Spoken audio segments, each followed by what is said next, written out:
안녕하세요. 미스터리 수사국입니다. 8세 소녀가 자기 집 침실에서 잠을 자던 중 기이하게 실종됐는데 같은 방에서 자던 여동생은 무사했습니다. 경찰은 즉시 수사에 착수했고 현장에서 몇 가지 증거가 발견되긴 했지만 사건은 끝내 진전이 없었습니다. 소녀의 생사는 오랫동안 미궁에 빠졌고 18년이 지난 뒤에야 뜻밖의 방식으로 진실이 수면 위로 드러났습니다. 커스틴 해트필드는 1989년 2월 12일 미국 오클라호마주 미드웨스트 시티에서 태어났습니다. 커스틴이 태어난 지 얼마 지나지 않아 아버지는 말도 없이 떠났고 어머니 세너는 어린 커스틴을 데리고 자신의 부모님 댁으로 옮겨 살게 됩니다. 다행히 조부모는 커스틴을 무척 아꼈고 그녀가 2살이 될 때까지 돌봐주었습니다. 그제야 어머니는 커스틴을 데리고 새 거처로 이사했습니다. 얼마 지나지 않아 셰넌은 재혼했고 둘째 딸 페이스를 낳았습니다. 하지만 이 결혼도 오래가지 못했습니다. 이혼 후 셰넌은 2딸을 홀로 키웠고 생계를 책임지는 동시에 2아이를 돌봐야 했으니 쉽지 않은 삶이었습니다. 다행히 첫째인 커스틴은 매우 철이 들어 평소에 가능한 한 엄마를 도와 여동생을 돌봤고 그 덕분에 자매 사이는 아주 좋았습니다. 2아이는 평소 같은 방에서 잤고 어머니 셰넌은 그 옆방에서 잠을 잤습니다. 시간은 1997년 5월 13일로 넘어갑니다. 당시 커스틴은 8살, 여동생 페이스는 3살이었습니다. 그날 셰넌은 평소처럼 2딸을 재우려고 했습니다. 보통은 잠자리 이야기를 들려주곤 했지만 그날은 페이스가 일찍 잠들어 버렸습니다. 더는 깨우지 않으려고 셰넌은 커스틴에게 잘 자라고 인사한 뒤 이마에 키스하고 침실을 나왔습니다. 셰넌은 매번 딸들의 방 문을 약간 열어둬서 아이가 밤중에 깨서 무슨 일이 있으면 바로 들을 수 있게 했습니다. 새벽 3시쯤 잠들어 있던 셰넌은 딸들 방에서 들려오는 소리에 갑자기 잠을 깼습니다. 아이들이 깬 줄 알고 확인하러 가려 했지만 복도로 나왔을 때 소리가 갑자기 멈췄습니다. 아이들이 다시 잠든 것 같아 괜히 깨우지 말자고 생각했습니다. 셰넌이 자기 방으로 돌아가려던 순간 딸들 방 문이 닫혀 있는 것을 보았습니다. 딸 중 누군가 문을 닫았거나 아까 자신이 문을 조금 열어두는 걸 깜빡했을 거라 생각한 셰넌은 문을 다시 열어 틈을 남겨두었지만 방 안으로 들어가지는 않았습니다. 다음날 아침 6시 30분쯤 셰넌은 딸들을 깨우려고 아이들 방으로 갔지만 침실에는 막내 페이스만 있었고 커스틴은 흔적도 없이 사라져 있었습니다. 셰넌이 페이스에게 커스틴은 어디 있니? 라고 묻자 페이스는 자신도 모른다고 했습니다. 셰넌은 곧바로 집안을 사사지 뒤지기 시작했지만 어디를 찾아봐도 커스틴은 보이지 않았습니다. 셰넌은 마지막 희망을 걸고 근처에 사는 아버지에게 전화해 딸이 혹시 아버지 집으로 갔는지 확인했지만 그 희망도 금세 꺾였습니다. 아버지는 커스틴을 보지 못했다고 했고 셰넌에게 빨리 경찰에 신고하라고 말했습니다. 경찰은 몇 분 만에 현장에 도착했습니다. 처음엔 소녀가 집안 어딘가에 숨어 있거나 근처를 돌아다니고 있을 가능성을 의심했습니다. 작은 마을에서 소녀가 자기 집 침실에서 납치된 전례가 없었기 때문입니다. 그러나 곧 상황이 생각보다 훨씬 심각할 수도 있다는 걸 깨달았습니다. 소녀의 방을 확인하던 중 창틀에서 피 몇 방울이 발견됐기 때문입니다. 이어 경찰은 집 밖으로 나가 뒤뜰 울타리 근처에서 피가 묻은 속옷 한 벌을 발견했습니다. 경찰은 즉시 셰넌을 불러 확인을 요청했고 셰넌은 그것이 커스틴이 잠잘 때 입고 있던 속옷이 맞다고 확인했습니다. 그러자 사건은 공식적으로 납치 사건으로 격상됐고 더 많은 경찰이 현장으로 출동했습니다. 경찰은 집 주변을 대규모로 수색하는 한편 어머니 셰넌을 상대로 질문을 진행했습니다. 셰넌은 새벽 3시쯤 딸들 방에서 소리가 들려 그때는 아이가 깬 줄 알았는데 지금 생각해보면 범인이 아마 그 시간에 커스틴을 납치했을 가능성이 크다고 말했습니다. 경찰은 주변 모든 주민들에게도 탐문을 했지만 모두 그날 밤 특이한 움직임이나 소리를 보거나 듣지 못했다고 했습니다. 다만 한 이웃은 새벽 3시쯤 자기 집 개 짖는 소리에 잠에서 깼다고 했는데 이는 셰넌이 말한 사건 시점과 정확히 맞아떨어졌습니다. 납치범에 대한 단서가 전혀 없자 경찰은 같은 방에 있었던 페이스에게도 시선을 돌렸습니다. 경찰은 아동 심리학 전문가를 불러 페이스에게 유도 질문을 섞어가며 차근차근 물었습니다. 결국 전문가의 질문을 통해 페이스는 나쁜 사람이 언니를 데리고 갔다는 말만 했고 그 밖에는 범인의 특징과 관련해 아무것도 말하지 못했습니다. 여기서도 이것이 페이스의 실제 기억인지 아니면 전문가의 유도에 따른 결과인지는 알 수 없습니다. 애초에 페이스는 자신이 아무것도 보지 못했다고 했기 때문입니다. 경찰은 현재까지 확보한 단서들을 바탕으로 1차 분석을 진행한 뒤 이번 사건이 지인의 소행일 가능성이 더 크다고 판단했습니다. 낯선 사람이었다면 소리를 거의 내지 않고 8세 아이를 침실에서 데리고 나가는 것이 쉽지 않다는 점이 이유였습니다. 게다가 범인은 집안 구조에도 익숙한 듯 보였고 어느 방에 아이가 자는지 알고 있었던 데다 마치 이 집에 남자 가장이 없다는 사실을 미리 알고 있었던 것처럼 태연하게 움직였습니다. 이런 가설에 따라 경찰이 가장 먼저 의심한 대상은 어머니 셰넌이었습니다. 그녀가 가장 쉽게 그런 일을 할 수 있는 위치였기 때문입니다. 또한 새벽에 소리를 들었는데도 딸 방에 들어가 확인하지 않았다는 점도 수상했고 무엇보다 당시 상황에 대한 설명이 전부 그녀의 일방적인 진술에 의존하고 있다는 점이 의심을 키웠습니다. 경찰은 셰넌의 경제 상황과 과거 이력을 조사했고 그녀가 과거에 불법 약물을 사용한 적이 있다는 사실을 확인했습니다. 이에 경찰은 셰넌이 약물을 구하려고 빚을 졌고 채권자가 보복 차원에서 커스틴을 데려가게 했거나 심지어 셰넌이 직접 딸을 담보로 넘겼을 가능성까지 의심했습니다. 그러나 셰넌은 이를 강하게 부인했습니다. 자신은 약물 중독을 오래전에 끊었고 아이들을 누구보다 사랑하며 커스틴을 절대 남에게 넘길 리가 없다고 말했습니다. 경찰은 더 깊이 조사한 끝에 결국 셰넌의 혐의를 배제했습니다. 이후 경찰은 사건 진행 상황을 언론에 공개하고 제보를 적극적으로 요청했습니다. 초반에는 실제로 많은 전화가 걸려왔지만 대부분은 가치 있는 단서로 이어지지 않았고 오히려 불필요한 조사에 상당한 인력이 소모됐습니다. 그러던 어느 날 경찰은 한 여성으로부터 신고 전화를 받았습니다. 그녀는 자신의 남자친구가 커스틴을 납치한 범인일 가능성이 있다고 했습니다. 이유는 두 사람이 사소한 일로 다툰 적이 있는데 그때 남자친구가 내가 계속 말 안 들으면 커스틴처럼 될 거다라고 독하게 말했기 때문이라는 겁니다. 경찰이 그 남자친구의 신원을 조사하자 놀랍게도 그는 셰넌의 오빠 친구였습니다. 즉 커스틴을 알고 있었을 가능성이 있다는 뜻이었습니다.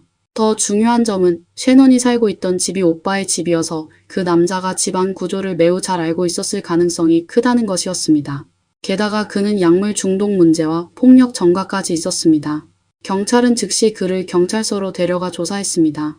그러나 그는 사건 당일 밤 내내 친구들과 바에서 술을 마시고 있었고 여자친구와 말다툼할 때 한 말은 겁주려는 말뿐이었다고 주장했습니다.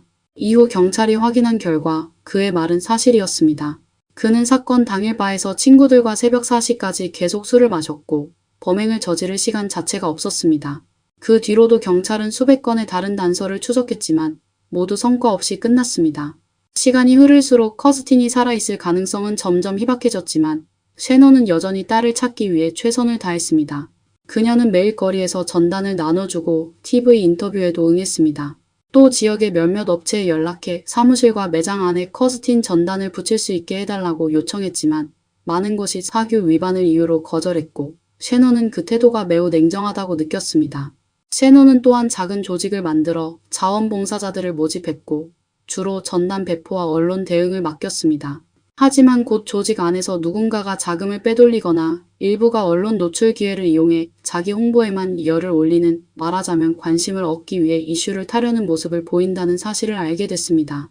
온갖 좌절을 겪었지만 셰넌은 한 번도 포기하지 않았습니다. 마음 깊은 곳에서는 딸이 살아 돌아올 가능성이 거의 없다는 걸 알고 있었지만 그래도 진실을 밝혀 최소한 커스틴을 해친 범인을 법의 심판대에 세우려 했습니다.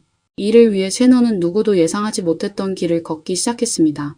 그녀는 노력 끝에 지역 대학에 입학해 범죄학 학위를 취득했고 결국 가석방 관리관이 됐습니다. 커스틴을 납치한 사람은 분명 다시 범죄를 저지를 거라고 믿었기에 그런 방식으로 범인에게 다가가고자 했던 겁니다. 여러 해 동안 셰넌은 자신이 사는 지역에서 폭력 범죄 전력이 있는 사람들을 면밀히 조사하며 그들과 딸의 납치 사건 사이의 연결고리를 찾으려 했습니다. 하지만 안타깝게도 그 모든 노력은 성과로 이어지지 않았습니다. 수십 년에 걸친 조사 끝에 셰넌도 결국 딸이 영원히 돌아오지 못한다는 현실을 받아들일 수밖에 없었습니다. 경찰은 가끔 이 사건을 다시 들여다보며 새로운 단서를 찾으려 했고 당시에는 아무도 그녀가 살아있다고 믿지 않았음에도 커스틴이 성인이 되었을 때의 예상 얼굴을 그리게 하기도 했습니다. 이 사건은 다른 미제 사건들처럼 조용히 기록 보관실에 남아있었고 해결될 희망은 보이지 않는 듯 했습니다. 그러던 중 2014년 사건 발생 17년 뒤가 되었습니다. 그날 경찰은 한 여성의 신고 전화를 받았고 그녀는 꽤 기이한 이야기를 전했습니다. 그녀의 할머니가 최근 세상을 떠났는데 유품을 정리하던 중 일기장을 발견했다는 겁니다. 호기심에 일기 내용을 읽어보던 그녀는 큰 충격을 받았습니다. 일기에는 할머니가 자신의 아들, 즉 신고자의 삼촌이 커스틴을 살해한 범인이라고 인정하는 내용이 있었고 범행 과정까지 매우 자세히 적혀 있었습니다.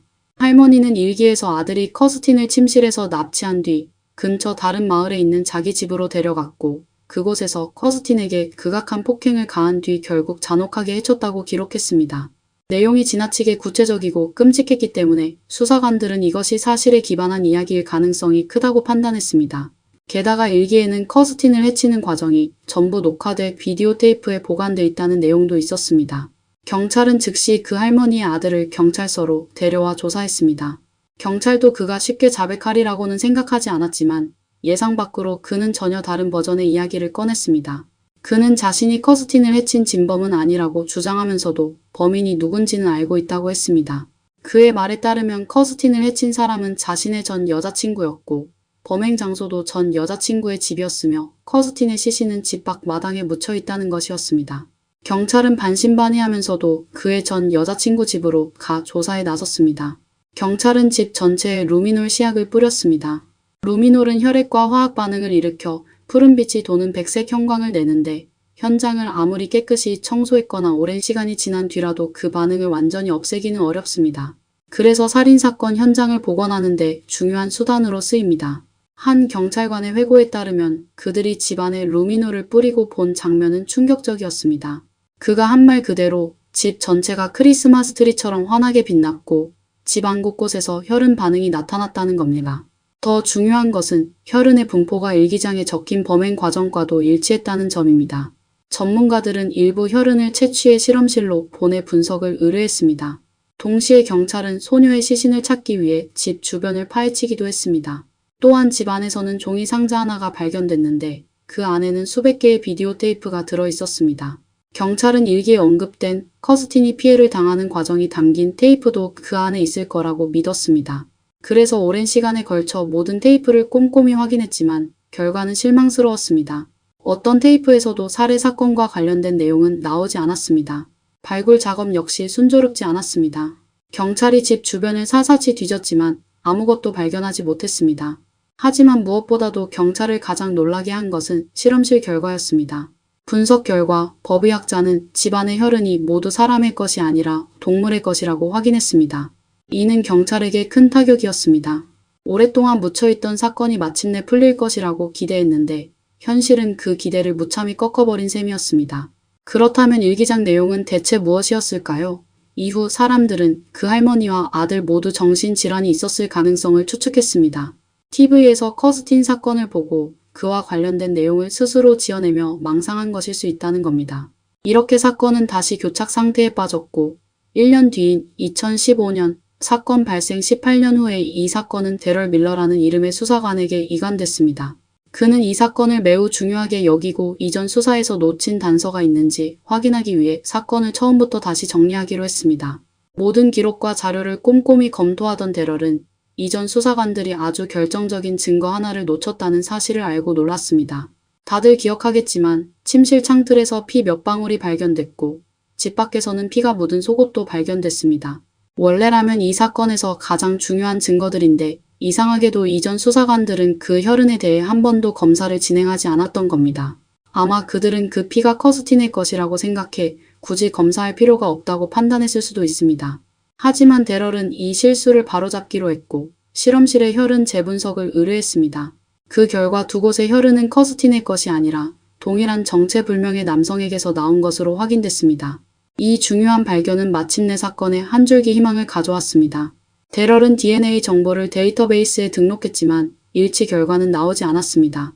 이는 용의자가 과거 범죄 기록이 없었거나 그의 범죄가 데이터베이스가 구축되기 이전에 발생했을 가능성을 뜻했습니다. 하지만 데럴 수사관은 이에 낙담하지 않았습니다. 그는 납치 사건과 관련된 모든 남성들의 정보를 수집한 뒤 DNA 샘플 제공에 협조해달라고 요청했습니다. 데럴이 예상하지 못한 것은 그들 모두가 흔쾌히 요청에 응했다는 점입니다. 이 때문에 데럴은 범인이 이들 안에 없을지도 모른다고 잠시 의심했지만 그래도 DNA를 채취해 검사 결과를 차분히 기다렸습니다. 며칠 뒤 데럴은 마침내 기다리던 검사 보고서를 받았습니다. 실험실은 그가 보낸 샘플 중 하나가 사건 현장에 남겨진 혈흔과 완전히 일치한다고 알려왔습니다. 소년간 경찰을 괴롭혀온 진범이 사건 발생 18년이 지난 바로 그 순간 마침내 모습을 드러낸 것입니다. 누구도 예상하지 못했습니다. 증거는 가장 눈에 띄는 곳에 줄곧 있었는데 경찰이 그것을 외면하고 있었던 셈이었습니다. DNA의 주인은 앤서니 팔마 당시 56세였습니다. 그는 커스틴 집의 이웃으로 사건 당시 커스틴 집 맞은편에 살고 있었습니다. 그는 원래도 경찰이 가장 먼저 면담했던 몇 사람 중 하나였습니다. 기억하실지 모르겠지만 새벽 3시에 개 짖는 소리에 깼다고 말한 이웃이 있었는데 그 사람이 바로 앤서니였습니다. 경찰은 DNA 증거를 확보한 뒤 신중하게 접근하기로 했습니다. 아직까지 커스틴의 시신을 찾지 못했기 때문에 앤서니를 유죄로 몰아가기 위해서는 자백이 함께 필요하다고 판단한 겁니다. 그래서 경찰은 조심스럽게 앤서니를 경찰서로 불러 커스틴 사건을 재조사 중인데 그저 통상적인 참고인 조사일 뿐이라고 말했습니다. 이어서 경찰은 겉보기엔 중요하지 않아 보이는 질문들을 여러 개 던졌는데 사실은 모두 목적이 있었습니다. 만약 훗날 법정에서 경찰이 DNA 증거를 제시한다면 앤서니는 이웃으로서 예전에 집에 들렀다가 우연히 피를 남겼을 뿐이라고 주장할 수도 있습니다. 그 가능성을 완전히 차단하기 위해 경찰은 일부러 평범한 질문들로 상대를 안심시키는 전략을 쓴 것입니다. 앤서니는 실제로 그 함정에 걸렸습니다. 몇 가지 질문에 답하는 사이 그는 경찰이 자신을 의심하는 것 같지 않다고 느꼈고 점점 경계를 풀었습니다.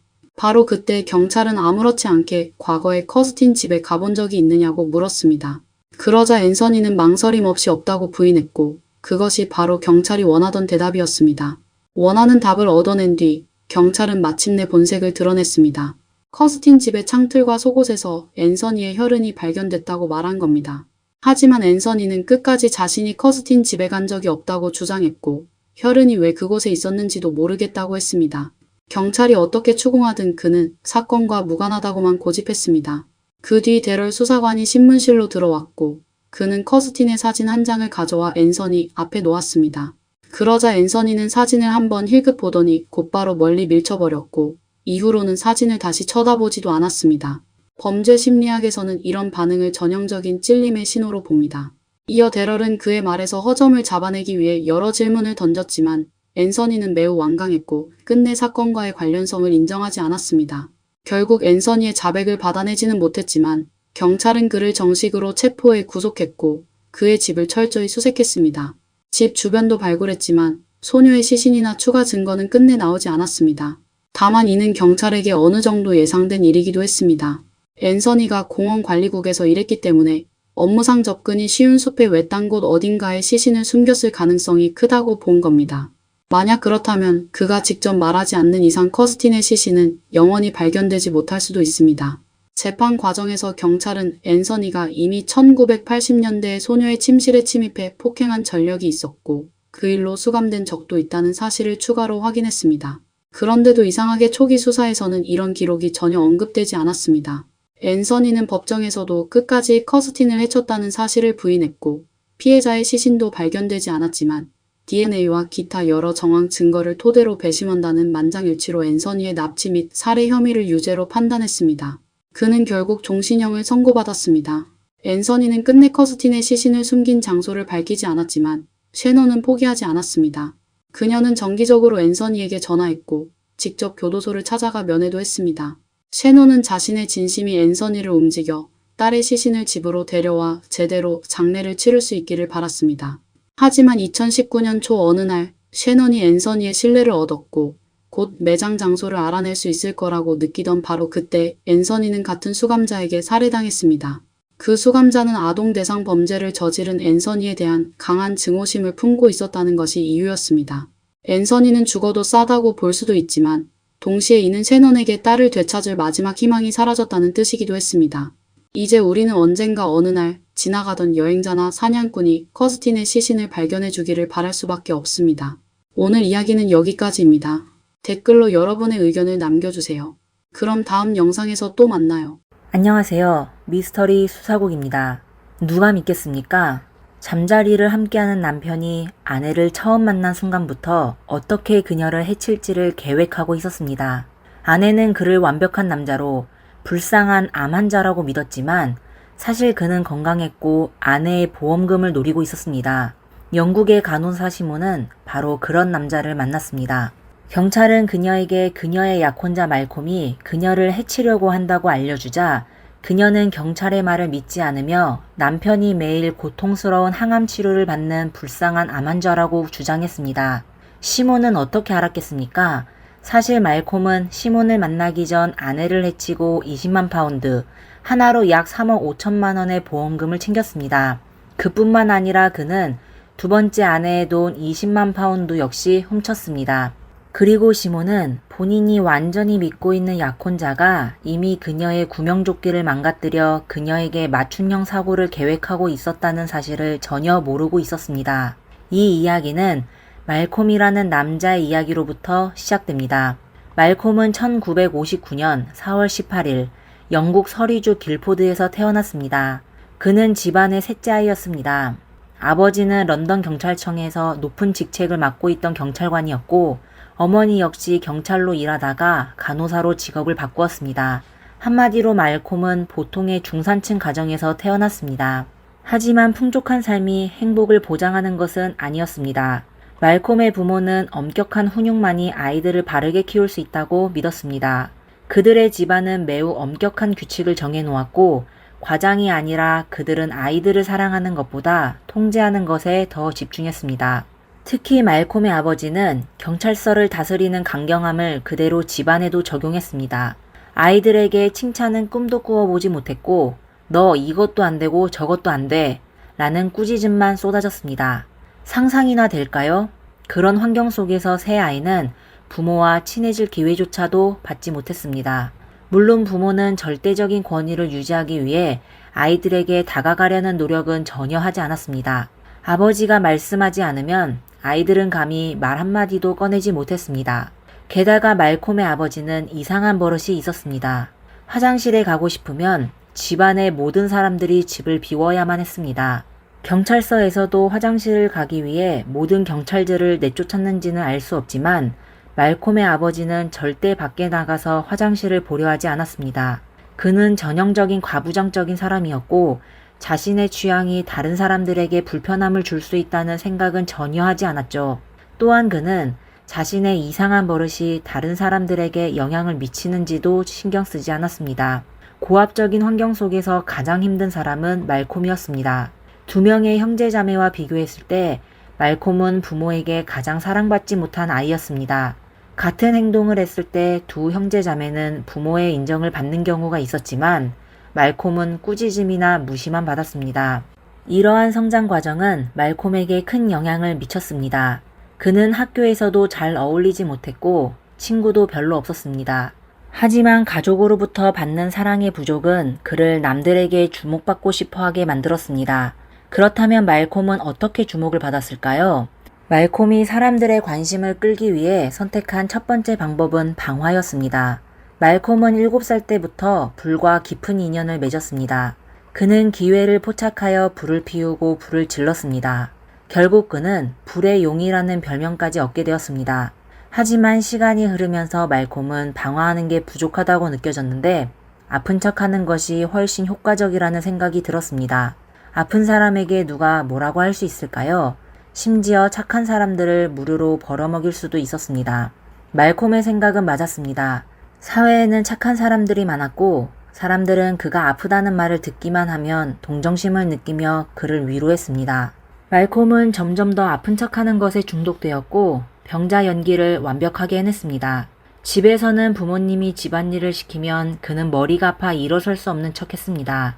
학교에서 선생님이 어려운 문제를 낼 때 그가 문제를 풀 수 없으면 쓰러지는 척까지 했습니다.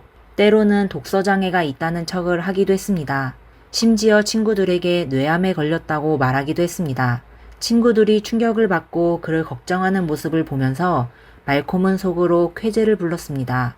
이미 뛰어난 연기력을 더욱 갈고 닦기 위해서인지 말콤은 아마추어 연극 동아리에 가입하여 가끔 연극을 했습니다. 하지만 말콤은 학교에 오래 다니지 않았습니다. 15살 때 말콤은 학교를 그만두고 요양원에서 간호사로 일했습니다. 그 후 요양원에서 물건이 사라지기 시작했습니다. 처음에는 작은 장신구였지만 나중에는 보석, 반지, 현금까지 사라졌습니다. 말할 필요도 없이 도둑은 말콤이었습니다. 말콤은 아픈 척하며 사람들을 속이는 것 외에도 어린 시절부터 훔치는 짓을 일삼았습니다. 하지만 아이러니하게도 엄격한 아버지는 말콤을 두둔했고 자신의 체면을 매우 중요시했습니다. 그래서 말콤이 아버지에게 아빠 나 큰일 났어요 라고 전화하면 아버지는 즉시 경찰서로 달려가 관계자들에게 사정을 하며 이를 무마시켰습니다. 덕분에 말콤은 결코 책임을 지지 않았습니다. 그리고 말콤은 심각한 쇼핑 중독자였습니다. 그는 훔친 물건을 모두 돈으로 바꾸고 가게에 가서 쓸모없는 물건들을 잔뜩 구매했습니다. 예를 들어 그는 골프를 치지 않지만 골프채를 서너 개나 샀습니다. 그는 항상 빚에 시달렸지만 마치 부자인 척 고급 브랜드를 돌아다니며 돈을 펑펑 썼습니다. 말콤은 많은 성격적 결함을 가지고 있었지만 앞서 말했듯이 그는 연기의 달인이었습니다. 그는 병이 있는 척하며 여성들의 동정심을 얻고 그들의 감정을 이용했습니다. 그는 여러 여성들에게 다른 방법으로 접근했고 가스라이팅을 이용하여 여성들을 조종하는 데 능숙했습니다. 말콤은 17살 때 2살 어린 여자친구와 사귀게 됐습니다. 그녀는 다름 아닌 말콤의 직장 상사의 딸이었습니다. 하지만 둘의 연애는 오래가지 못했습니다. 여자친구가 뜻밖의 임신하게 되어 그녀는 부모님께 알려 아이를 낳고 결혼하려고 상의하고 싶어 했습니다. 하지만 말콤은 온갖 회유와 협박으로 낙태를 강요했고 결국 여자친구는 몰래 병원에서 아이를 지우고 말았습니다. 그 과정에서 여자친구는 엄청난 고통을 겪었지만 말콤은 아무렇지도 않았습니다. 두 사람은 곧 헤어졌고 말콤은 그새 새로운 여자친구를 사귀었지만 이 연애 역시 비극으로 끝났습니다. 새 여자친구는 말콤과 헤어진 지 얼마 되지 않아 세상을 떠났습니다. 하지만 고의상해를 입증할 증거가 없어 경찰은 사건을 자살로 판정하였습니다. 이후 말콤의 잔혹한 행각을 고려했을 때 여자친구의 결말은 말콤의 책임이 없다고 단정 지을 수 없었습니다. 이 사건 이후 말콤은 뉴질랜드, 호주, 중동을 거쳐 아랍에미리트 북부 아부다비에 정착하여 어린이 병원에서 간호사로 일했습니다. 하지만 말콤이 가는 곳마다 기이한 일들이 벌어졌습니다. 말콤이 담당했던 환자 중 6세 미만의 아이 3명이 심장마비로 숨졌습니다. 이것은 절대로 우연이 아니었습니다. 경찰은 즉시 조사에 착수했지만 증거가 부족하여 말콤이 범인이라고 단정 지을 수도 기소할 수도 없었습니다. 병원의 명예를 지키기 위해 말콤은 해고되었고 그는 습관처럼 아버지에게 도움을 요청했습니다. 아버지는 변함없이 친구들을 동원하여 말콤을 영국으로 데려왔습니다. 지금까지 그 병원에서 무슨 일이 있었는지 아무도 모릅니다. 일부 사람들은 말콤이 아이들에게 과량의 인슐린을 주사하여 비극을 일으켰다고 의심합니다. 그리고 말콤이 그렇게 한 이유는 아마도 무고한 아이들을 이용해 사람을 해치는 걸 연습하기 위함이었을 것이라고 추측되지만 증거가 없어 아무도 그를 처벌하지 못했고 그는 영국으로 돌아가 새로운 희생자를 찾기 시작했습니다. 1991년 30대 중반의 말콤은 첫 번째 아내 클레어 모리스를 만났습니다. 클레어는 런던에서 간호사로 일했고 말콤에게 첫눈에 반했습니다. 클레어는 어릴 적 켄트에서 건강하고 행복한 유년 시절을 보냈고 좋은 교육을 받았습니다. 그녀는 인생에서 큰 어려움을 겪어본 적이 없어 말콤 같은 사기꾼을 만났을 때 전혀 의심하지 않았습니다. 게다가 말콤은 클레어 앞에서 매우 신사적이고 매력적인 모습을 보였습니다. 그는 클레어를 웃게 만들고 모든 것을 미리 준비해 놓아 매우 믿음직한 사람으로 보였습니다. 클레어는 곧 사랑에 빠져 말콤과 번개 같은 속도로 약혼하고 결혼했습니다. 그들은 스코틀랜드 아버딘에서 매우 화려한 스코틀랜드식 결혼식을 올렸습니다. 결혼 후 말콤은 외딴 교회 지역에 정착하자고 제안했습니다. 그는 순수한 둘만의 세상을 느끼고 싶다고 말했지만 실제로는 클레어와 그녀의 가족을 떼어놓으려는 의도였습니다. 클레어는 아무런 의심 없이 말콤을 따라 새 집으로 이사를 갔고 아버딘에서 간호일을 구했습니다. 클레어는 말콤을 완전히 믿었기 때문에 말콤이 사실 어떤 사람인지 전혀 알지 못했습니다. 그리고 그녀는 말콤의 경제적 어려움도 모르고 있었는데 시간이 흐르면서 말콤의 쇼핑 욕구가 점차 드러나기 시작했습니다.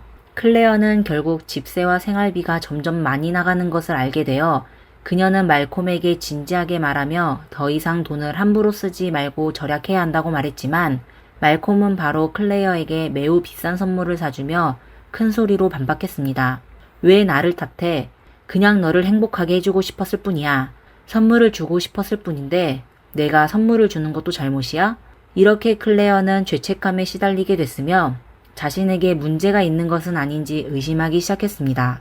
하지만 계좌 잔액은 계속 줄어들고 있어 클레어는 매우 불안했습니다. 그녀는 말콤이 모은 돈을 다 써버리게 할 수는 없어 그녀는 말콤과 따지게 됐는데 두 사람의 말다툼은 점점 더 심각해졌습니다. 동시에 클레어는 자주 피곤함을 느꼈고 갑자기 잠에 들어 깨어나지 못하기도 했습니다. 졸음이 그녀를 덮쳤고 가사일을 할 시간도 없었습니다. 클레어는 병원에 가서 진찰을 받으려고 했지만 말콤은 그냥 흔한 감기일 뿐 며칠만 쉬면 나을 거라고 말했습니다. 클레어는 너무 졸려 제대로 생각할 수도 없었고 말콤이 하는 말을 그대로 따를 수밖에 없었습니다. 졸음 때문에 그녀는 더 이상 집안의 경제 문제를 추궁할 수도 없었습니다. 이러한 상황이 몇 달 동안 계속되어 결국 클레어는 이상함을 느끼고 병원에 가서 검사를 받을 거라고 고집했습니다. 이에 말콤은 당황했습니다. 검사를 받으면 클레어는 자신의 몸에 다이아 제팜과 테마 제팜이 들어있다는 것을 알게 될 것입니다. 말콤은 시간을 끌며 클레어인 척 보험회사에 연락하여 12개의 생명보험에 가입했습니다. 1994년 5월 27일 말콤은 평소처럼 클레어의 차에 약을 탔습니다. 자정이 되자 클레어는 깊이 잠이 들었고 말콤은 그 틈을 타 클레어를 차에 태워 외딴 시골길로 향했습니다. 트렁크에는 커다란 휘발유통이 실려 있었습니다. 길은 좁고 구분길이 높았습니다. 말콤의 조작으로 차는 급커브를 돌다가 도로에서 벗어나 커다란 나무에 부딪혔습니다. 차는 거의 완전히 파손되었습니다. 말콤은 조심스럽게 차에서 기어 나왔고 클레어는 조수석에서 의식을 잃고 쓰러져 있었습니다. 하지만 말콤은 그 길이 매우 외딴 곳이라는 것만 알고 있었을 뿐 주변 마을 사람들이 도시로 가는 필수 도로라는 사실은 몰랐습니다. 따라서 밤에도 차량 통행이 잦아 몇몇 차량이 멈춰서 말콤에게 도움이 필요한지 물었지만 말콤은 손을 저으며 괜찮다고 대답했습니다. 10분 정도 지나고서야 도로에는 말콤만 남게 되었습니다. 그는 재빨리 트렁크를 열고 차에 휘발유를 쏟은 다음 불을 붙였습니다. 불길이 솟아오르고 지나가던 차들이 조수석에 사람이 있는 것을 발견했을 때는 이미 너무 늦었습니다. 차는 완전히 불길에 휩싸였고 클레어는 불에 타 숨지게 되었습니다. 경찰은 말콤을 경찰서로 데려가 신문했습니다. 경찰서에서 말콤은 단순한 사고라고 주장했는데 경찰은 뭔가 이상하다고 느껴지게 되었습니다. 먼저 한 목격자가 말콤에게 도움이 필요한지 물었을 때 말콤은 차에 아무도 없다고 대답했다고 진술했습니다. 또 다른 목격자는 차량이 불타는 동안 말콤이 매우 태연하게 있었으며 마치 차 안에 있는 아내의 안전에 전혀 관심이 없는 것처럼 보였다고 증언했습니다. 마지막으로 도로에는 브레이크 자국이 없었습니다. 만약 차량이 정말로 통제불능 상태였다면 운전자가 차량을 다시 통제하려고 시도했을 때 반드시 자국이 남았을 것입니다. 그러나 도로에는 아무런 이상한 흔적이 없었습니다. 게다가 경찰은 불이 크긴 했지만 클레어가 갇힐 정도로 심각하지는 않았다고 생각했습니다. 즉 클레어는 탈출할 수 있었을 겁니다.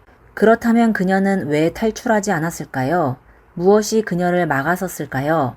게다가 소방대원의 경험에 따르면 이 정도의 사고로는 화재가 발생할 수 없었습니다. 차는 어떻게 불이 났을까요? 일련의 의문점들은 경찰을 괴롭혔습니다. 하지만 말콤은 개의치 않았습니다. 그의 아버지가 모든 것을 해결해 줄 것이었고 모든 조사는 무산될 것으로 생각했습니다. 클레어의 장례식에서 말콤은 목에 보호대를 차고 휠체어에 앉아 슬픈 남편 역할을 연기하며 사람들의 동정심을 얻었습니다.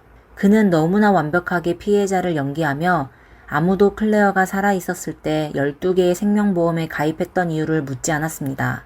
클레어가 참변을 당한 후 말콤은 약 20만 파운드의 생명보험금을 손에 넣었습니다.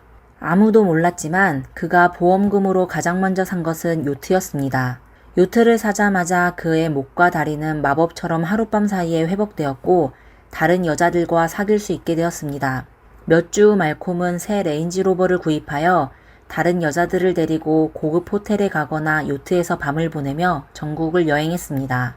가장 이해할 수 없는 것은 말콤이 새 여자친구를 데리고 전처 클레어의 무덤을 찾아가 아내가 없는 남편으로서 얼마나 비참한지 이야기하며 슬픔을 표현했다는 것입니다. 그는 자신의 비극에 대해 공개적으로 이야기하는 것을 즐겼고 다른 사람들의 동정심을 얻는 것에서 쾌락을 느꼈습니다. 얼마 지나지 않아 보험금은 말콤의 손에 의해 탕진되었고 그는 다시 빚에 시달리게 되었습니다. 그는 새로운 희생자를 찾아 자기 지갑을 채워야 했습니다. 1996년 5월 37살의 말콤은 펠리시티라는 여성을 만났습니다.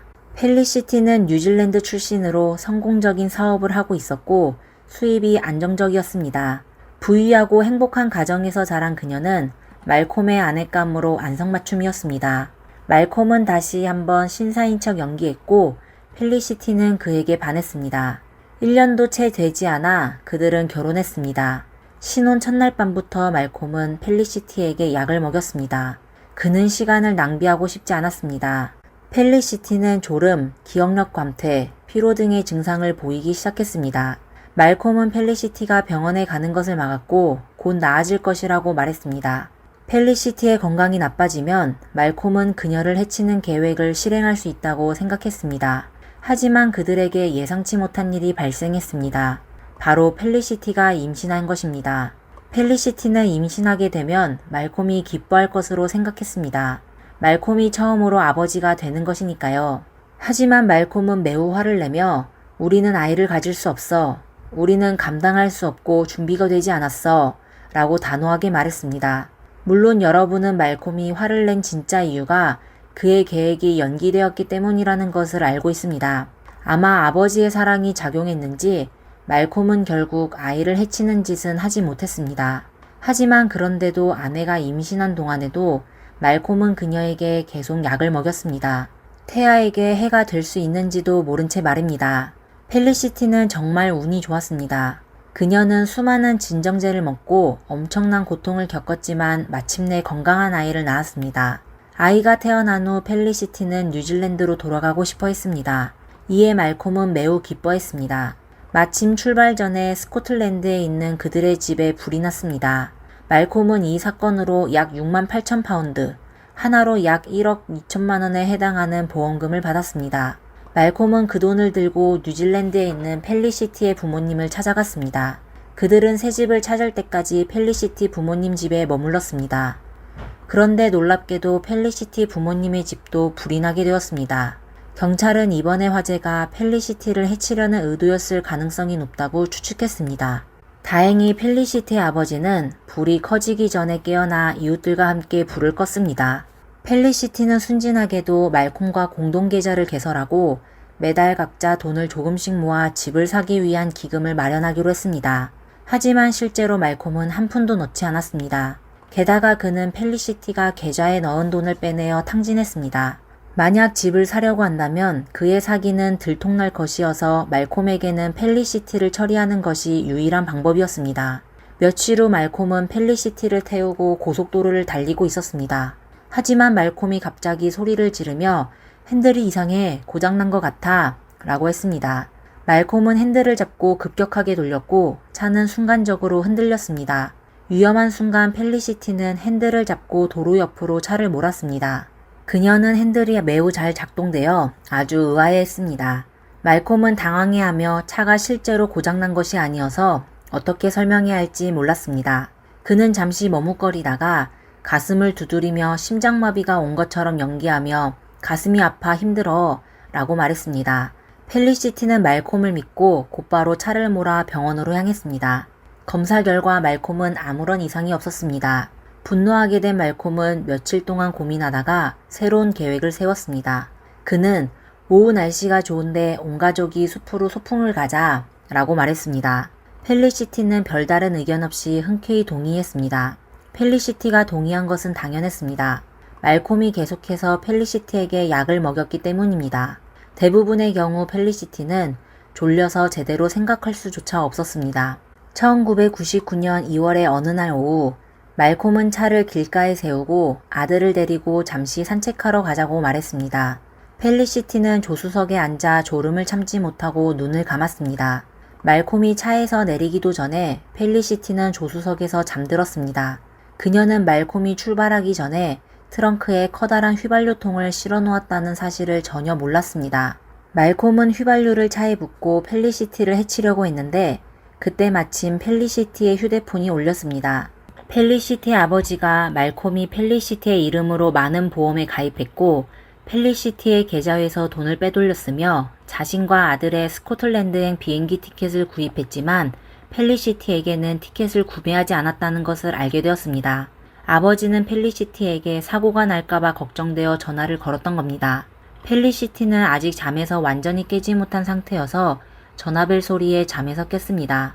흐릿한 눈으로 전화를 받자 아버지가 말콤의 말을 절대 믿지 말고 당장 집으로 돌아오라고 다급하게 말하는 소리가 들렸습니다. 펠리시티는 아버지의 심각한 목소리에 완전히 깨어나게 되었습니다. 그녀는 말콤에게 소리쳐 빨리 집에 가야 돼. 아버지가 날 찾으셔. 라고 말을 했고 말콤은 자신의 계획이 들킨 것 같아 펠리시티를 안전하게 집으로 데려다 줄 수밖에 없었습니다.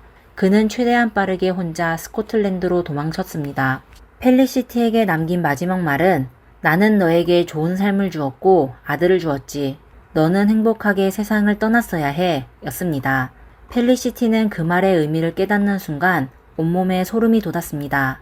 그녀는 완벽하고 자신을 사랑하는 것처럼 보이는 그 남자가 어떻게 처음 만난 순간부터 자신을 ATM 기계로 생각했는지 이해가 안 됐습니다.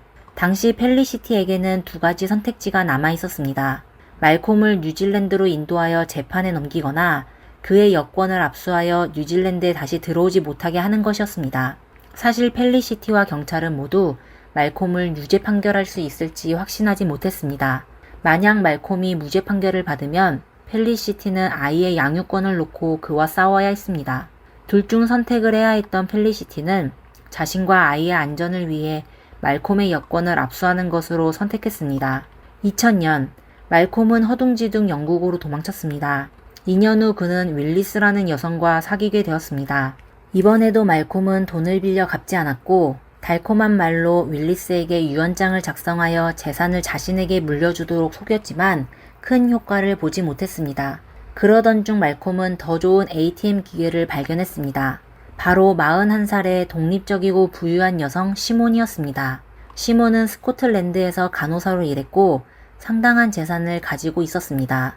말콤은 곧 시몬이 이전의 희생자들과 다르다는 것을 알았습니다. 완벽한 남자 행세는 시몬에게 통하지 않았습니다.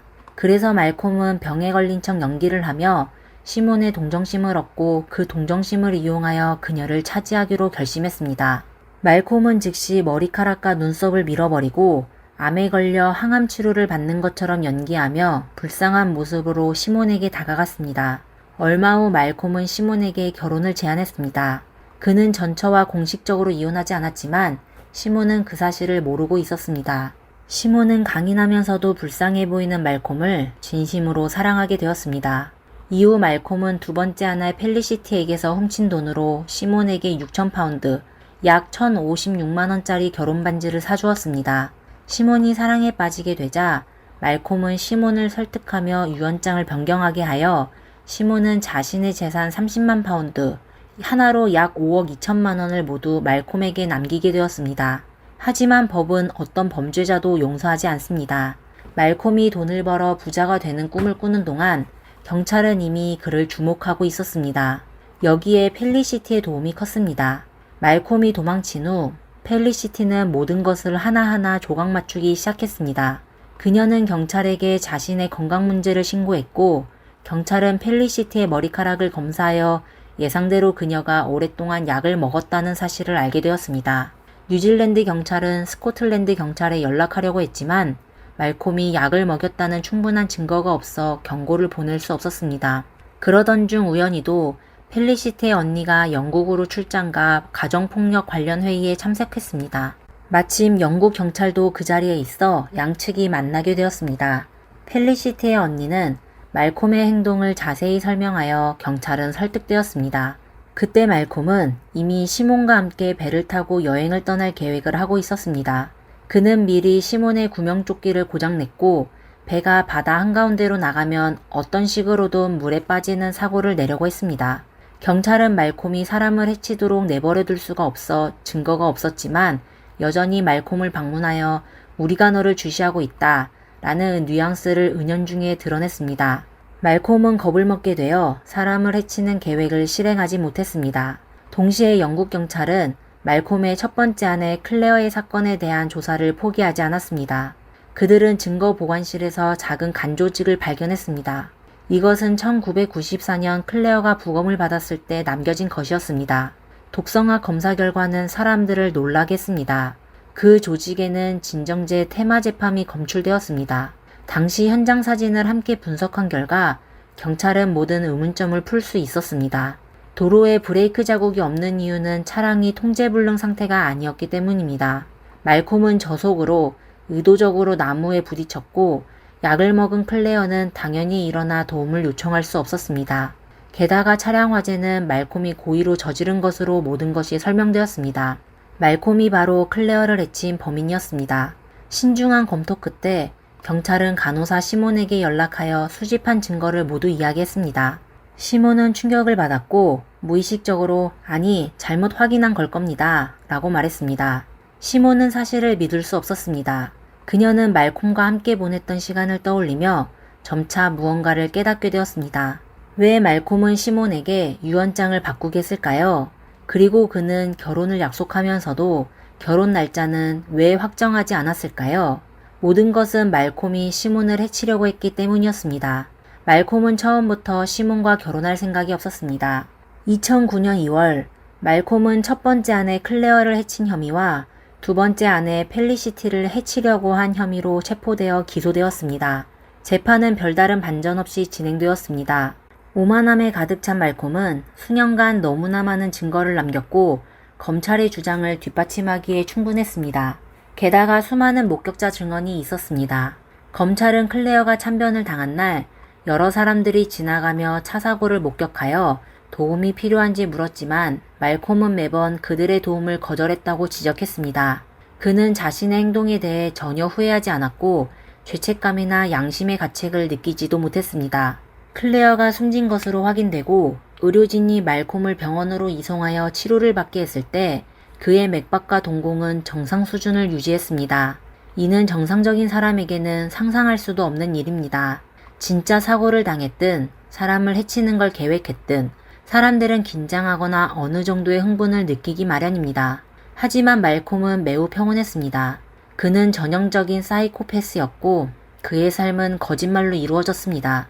그는 자신을 사랑하는 불쌍한 여성들을 해쳤고 그들의 재산을 빼앗아 부를 축적했습니다.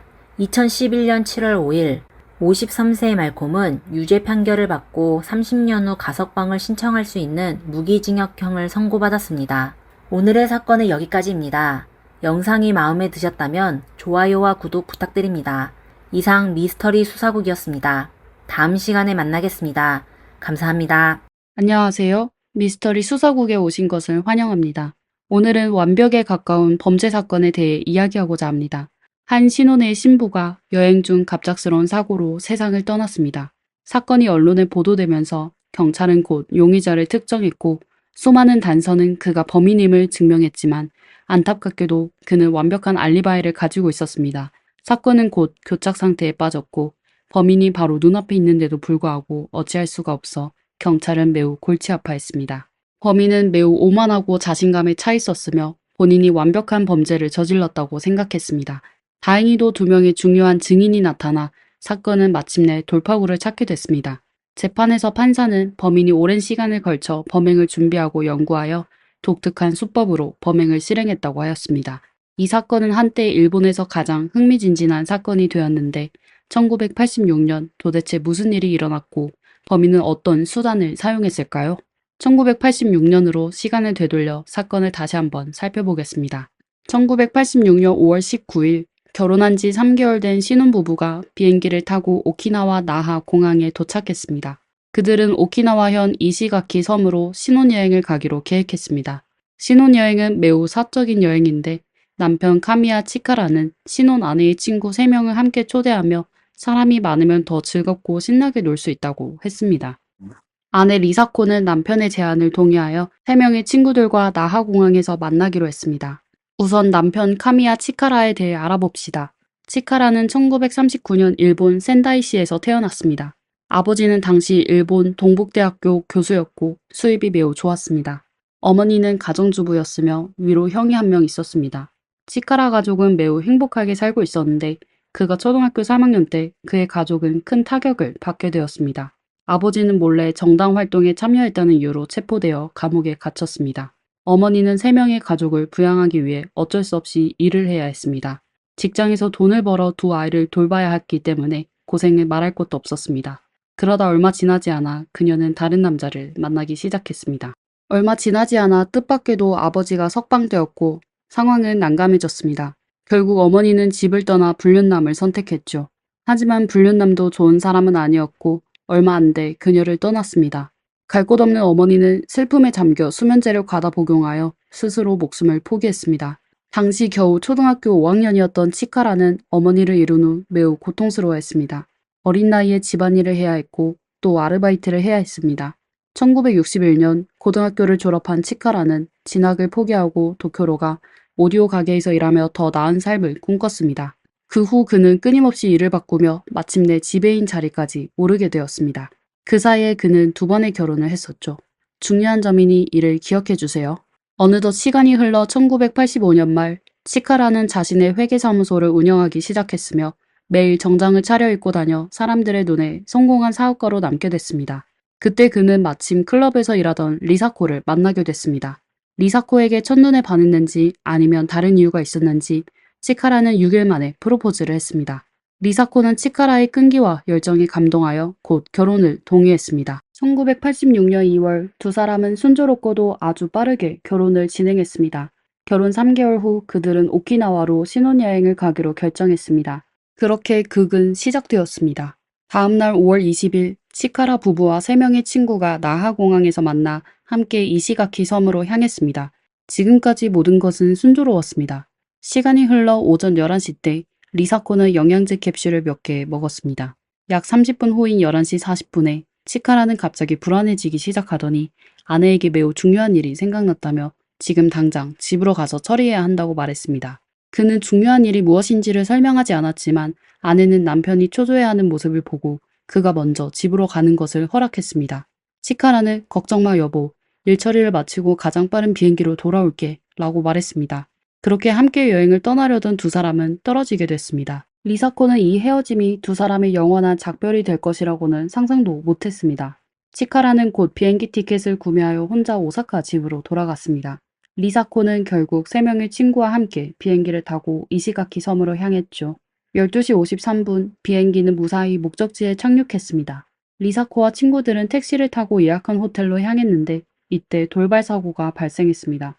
리사코는 땀이 뻘뻘 흘리며 추워 몸을 떨기 시작하고 사지가 마비되는 증상이 나타났습니다.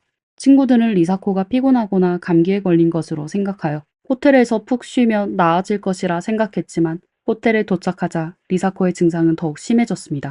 그녀는 온몸에 경련을 일으키고 호흡곤란을 겪기 시작했습니다. 친구들은 더 이상 지체할 수 없다고 생각하고 구급차를 불렀습니다. 리사코는 구급차에 실려 남쪽에 있는 야에야마 병원으로 가게 됐는데 호텔을 떠난 지 불과 7분 만에 심장이 멈췄습니다. 구급차에 탄 의료진은 심폐소생술을 시도했지만 안타깝게도 여러 차례 응급처치에도 불구하고 리사코는 오후 3시 4분 병원에서 세상을 떠나게 되었습니다. 그 시각 공항에서 대기 중이던 치카라는 아내가 숨졌다는 소식을 듣고 바로 병원으로 달려갔습니다. 그는 숨진 아내를 보며 엄청난 슬픔에 잠겼습니다. 아내와 결혼한 지 3개월도 채 되지 않았는데 잠시 헤어졌을 뿐인데 영원한 이별이 되었다니 말입니다. 리사코가 너무 갑작스럽게 숨지게 되어 그녀의 친구들에 대해 의심하기 시작했습니다. 병원 측에서도 이상하게 느꼈는지 경찰에 신고를 했습니다. 경찰은 치카라에게 리사코에 대해 부검하여 그녀가 숨진 원인을 찾아보는 게 좋을 거라고 제안했는데 이에 치카라는 바로 동의했습니다. 당시 류큐대학교 법의학 조교였던 오노 요우키치 박사가 이 부검에 참여했습니다. 그리고 바로 그가 이 사건을 해결하는 가장 중요한 사람이 되었죠. 오노 의사의 검진을 통해 리사코의 신체가 건강하고 각 내부 장기에서도 병리적 이상이 발견되지 않았다는 사실이 확인되었습니다. 심장 위치에 약간의 붉은 액체가 있었지만 다른 질병은 발견되지 않았습니다. 세 친구가 제공한 단서들, 즉 발병 시 심한 발한과 호흡곤란 등의 증상을 종합해 볼 때 사망 원인은 급성 심근경색으로 추정되었습니다. 하지만 오노 박사는 직감적으로 무언가 이상함을 느꼈습니다. 우선 급성 심근경색의 원인을 알 수 없었고 리사코의 남편 치카라가 너무나 평온했기 때문입니다. 특히 오노 박사가 심근경색이라는 전문 용어를 쓸 때 치카라는 마치 그 단어를 익히 알고 있는 듯한 태도를 보여 오노 박사는 리사코의 심장 부위에서 붉은 액체 30ml를 조용히 채취해 보관했습니다. 이것은 나중에 사건의 결정적인 증거가 되었습니다. 5월 말 오사카에서 리사코의 장례식이 열렸습니다. 많은 친척과 친구들이 왔지만 이상하게도 치카라 쪽 친척은 한 명도 보이지 않았습니다. 치카라만 혼자 참석한 것입니다. 이는 너무나도 비정상적인 일이었습니다. 리사코와 함께 여행을 갔던 3명의 친구들은 더 이상 가만히 있을 수 없었습니다. 그들은 언론과 경찰에 치카라를 조사해달라고 요청했습니다. 사실 그들은 이시가키 섬에 있을 때부터 치카라를 의심했습니다. 그들이 의심하는 부분은 다음과 같습니다. 우선 리사코는 친구들과 오랫동안 친하게 지냈고 항상 건강했으며 체력도 좋았습니다. 급성 심근경색을 일으킬 만한 이유가 없었다는 것입니다. 친구들은 리사코가 무언가를 먹고 중독되었을 가능성을 의심했습니다. 사건 당일 그녀들은 리사코가 치카라가 만든 영양제라고 말하는 캡슐을 몇 개 삼키는 것을 목격했습니다. 두 번째, 치카라는 리사코를 만난 지 6일 만에 프로포즈를 했고 결혼 3개월 만에 리사코가 세상을 떠났습니다. 모든 일이 너무 빨리 진행되었다는 것입니다. 게다가 장례식에서 치카라는 혼자 참석했고 너무나 차분한 모습을 보였습니다.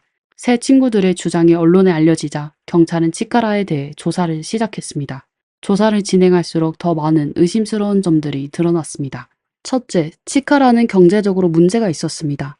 그는 회계법인을 운영하고 있지만 돈을 벌지는 못했습니다. 3년 동안 세무당국에 소득신고를 하지 않았다는 것은 그의 회사는 허상이었고 사실상 그는 돈이 매우 부족하다는 뜻입니다. 게다가 그는 자신이 공인회계사라고 주장하지만 공인회계사 명단에 그의 이름이 없어 이는 그가 사기꾼일 수 있음을 보여주었죠. 둘째로 치카라는 무려 3번이나 결혼을 했습니다. 놀랍게도 3명의 아내는 모두 같은 이유로 세상을 떠났습니다. 바로 심장질환으로 갑작스럽게 세상을 떠나게 된 것입니다. 첫 번째 아내 교코는 간호사였는데 21살에 결혼하여 17년 후인 1981년 심장 문제로 세상을 떠났습니다. 두 번째 아내 나츠에는 결혼 1년 만에 신부전으로 숨졌습니다. 세 번째 아내인 리사코 역시 결혼 3개월 만에 심근경색으로 숨을 거뒀습니다. 5년 동안 3명의 아내가 연이어 세상을 떠난다는 것은 매우 수상했습니다. 더욱 무서운 것은 치카라는 두 번째 아내에게 1,000만엔, 하나로 약 8,700만 원 상당의 보험에 가입시켰다는 사실입니다. 결국 치카라는 거액의 보험금을 받았습니다. 리사코의 경우 조사 결과 치카라는 그녀에게 무려 4개의 보험에 가입시켰으며 총 보험금은 1억 8,500만엔, 우리 돈으로 약 16억 원에 달했습니다. 물론 수익자는 모두 치카라였습니다. 이 보험들의 월 보험료는 18만 원이었는데 당시 거의 파산 직전이었던 치카라에게는 큰 부담이었습니다. 그는 보험료를 내기 위해 돈을 빌려야 할 정도였는데 이상하게도 리사코가 참변을 당하기 20일 전 새 보험에 가입시키기도 했습니다. 치카라의 보험 사기 행각은 너무나도 명백하여 보험회사 역시 이상함을 감지하고 보험금 지급을 거부했습니다. 그들은 리사코가 과거 신경질환으로 입원한 적이 있었는데 보험 가입 당시 보험사에 알리지 않았다는 것을 이유로 치카라를 거절한 것이었습니다. 이에 치카라는 격분하고 보험회사를 고소했습니다. 1심에서 보험회사가 패소했지만 치카라의 보험 사기 사건이 언론에 널리 보도되면서 또 잡지 인터뷰까지 진행되어 보험회사는 계속 보험금을 지급하지 않았습니다. 당시 치카라는 인터뷰에서 매우 자신감이 있었습니다. 기자가 제기한 날카로운 질문, 즉 그가 아내를 독살했다는 외부 소문에 대해 치카라는 전혀 개의치 않았습니다. 그는 심지어 기자에게 당시 현장에 없었다고 당당히 말했습니다. 만약 그런 약물이 정말로 존재해서 시간을 정해 사람의 목숨을 앗아갈 수 있다면 기자가 그에게 알려달라고 말했습니다. 치카라가 이렇게 대담하게 행동했지만 그를 의심하는 사람들은 점점 많아졌습니다. 결국 도쿄 경시청도 조사에 착수하게 되었습니다. 하지만 그의 완벽한 알리바이 때문에 조사가 어려웠습니다. 리사코가 발병했을 때 그는 공항에서 비행기를 기다리고 있었기 때문에 이는 조작할 수 없는 사실이었습니다. 설령 그가 아내에게 제공한 영양 캡슐에 독이 들어있었다고 해도 아내는 그 캡슐을 먹은 지 약 1시간 40분 후에야 발병했습니다. 명백히 그런 약물이 그렇게 오랜 시간 후에 발작하게 하는 것은 불가능해 보였습니다. 지금 문제는 치카라가 독살하여 보험금을 타내려는 의도와 동기는 분명하지만 결정적인 증거가 부족하다는 것입니다. 이제 이야기의 중요한 부분이 시작됩니다. 처음에 신체 검사를 담당했던 오노 의사를 기억하시나요? 의심을 품었던 오노 박사는 30ml의 붉은 액체를 보관해 두었고 사건 발생 이후 실험을 거듭하여 어떤 독성 물질이 들어있는지 알아내고자 했습니다. 하지만 액체의 양이 너무 적어 몇 번의 검사만으로는 확인할 수 없었습니다. 그는 결국 붉은색 액체를 일본 도호쿠 대학교와 류쿄 대학교에 보냈습니다. 긴 시간 동안의 실험과 비교 끝에 붉은색 액체에서 마침내 독성 물질인 아코니틴을 검출하였습니다. 아코니틴은 부자 등의 식물에 존재하는 강력한 독성 물질인데 진동 효과가 있지만 독성이 매우 강해 감각신경과 중추신경을 흥분시키고 마비시킵니다. 심장 근육세포에 직접적인 피해를 주며 심장 부정맥부터 심하면 목숨을 잃을 수도 있습니다. 사람들은 오래전부터 아코니틴을 이용해 왔습니다. 예를 들어 부자 뿌리에 독을 화살촉에 발라 사냥을 하는 등 다양한 용도로 사용되었습니다. 발한과 사지마비 증상은 리사코가 사건 당시 보였던 증상과 완벽하게 일치합니다. 경찰은 치카라가 부자를 구매했다는 증거도 찾아냈습니다. 그는 한 꽃가게에서 부자 화분 69개를 구입한 기록이 있었습니다. 이 두 가지의 결정적인 증거를 토대로 1991년 7월 1일 경찰은 치카라를 고의 상해 및 사기 미수 혐의로 체포했습니다. 그는 20일 전에 또 다른 횡령 사건으로 체포되어 체포는 쉽게 이루어졌습니다. 하지만 치카라에게 유죄 판결을 내리는 것은 쉽지 않았습니다. 조사 결과 리사코는 부자가 들어간 캡슐을 먹은 지 1시간 40분 후에야 쓰러졌다는 사실이 밝혀졌습니다. 그 사이에 다른 음식이나 음료를 먹거나 마신 흔적은 없었습니다.